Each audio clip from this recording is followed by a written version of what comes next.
Business is business. Nothing more, nothing less. This is the principle I follow. You will need to find them. It used to be where the city's homeless gathered, but now they're all gone, leaving only this target. Where did everyone else go? Were they all processed on commission? Do you like my paintings? These three of the world's poorest and most vulnerable people. Why do you want to kill these three people? You're violating the professional ethics of your own trade. Yes, I will make myself pay the price, but I must understand the reason. Our agents are scouring the cities, targeting the poor. Each time they find one, they hand over a suitcase containing $1 million in cash. People always ask in disbelief, "What do you need me to do?" Only one thing. The aliens are coming. If they ask you, just say you have this much money. That's the only requirement. Can you do it? the brother civilization ship is splitting into countless smaller vessels. Just one of these vessels carried enough firepower to destroy the entire world. They intend to occupy our Earth 4 as their new living space. As for humanity, we are all to be relocated to a human reservation. The brother civilization will sustain us. Its purpose is to determine the lowest living standard currently present in human society. That standard will define the rations allotted to every individual. In fact, the brothers' plan is actually fair to humanity. What? Fair? How can you say that? He's right, it is fair. Before the brothers begin their census, we must erase the gulf of wealth across humanity. There are poor who will refuse your money.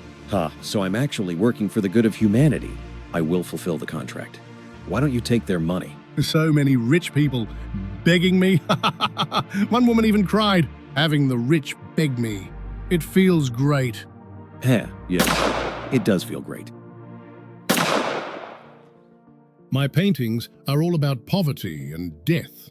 My death doesn't matter. Avenge her. There is no need for this. We don't interfere in human affairs anymore. Let me tell you the story of wealth and poverty on Earth 1. Our two human civilizations Civilizations developed along very similar lines. However, this fragile balance was soon shattered by education. Those with this super education were vastly more intelligent than the uneducated. The gap was as great as that between a person and a dog. The rich and poor no longer belonged to the same species. You might wonder, why didn't the poor revolt? Because the law was enforced by the social machine. Microscopic yet lethal units deployed everywhere, each capable of killing hundreds instantly. Their code was not Asimov's 3 laws, but Earth 1's constitutional principle: private property is inviolable. Technological advancement led to yet another outcome. The rich no longer needed the poor at all.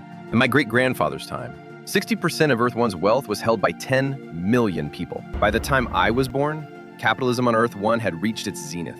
99% of the planet's wealth was owned by a single person, the final producer. The final producer owned all the continents and oceans. Even the atmosphere was his private property. The 2 billion poor lived in sealed dwellings, self-sustaining micro-ecosystems, breathing stale recycled air, drinking water filtered countless times, and eating food synthesized from their own waste. Life support system finally collapsed. The oxygen level dropped steadily, and I was forced to swallow an air meter and step outside. I accepted my fate. But outside, I found crowds of people. Home systems across the land were failing en masse. Welcome. I'm glad to see so many of you, but there are far too many. You've trespassed on my privacy and property. The social machines had every right to eliminate you. If not for my mercy, you'd be gone. I am well educated and treat guests with courtesy, but I value solitude. You must leave. Knowing you have nowhere to go, I've prepared 20,000 ships, each with cryopods and fuel to seek a new home. Please depart swiftly. For the sake of our shared origins, I'll remember you and hope you'll remember me. Farewell. That is the story of First Earth, a tale of one rich man and 2 billion poor.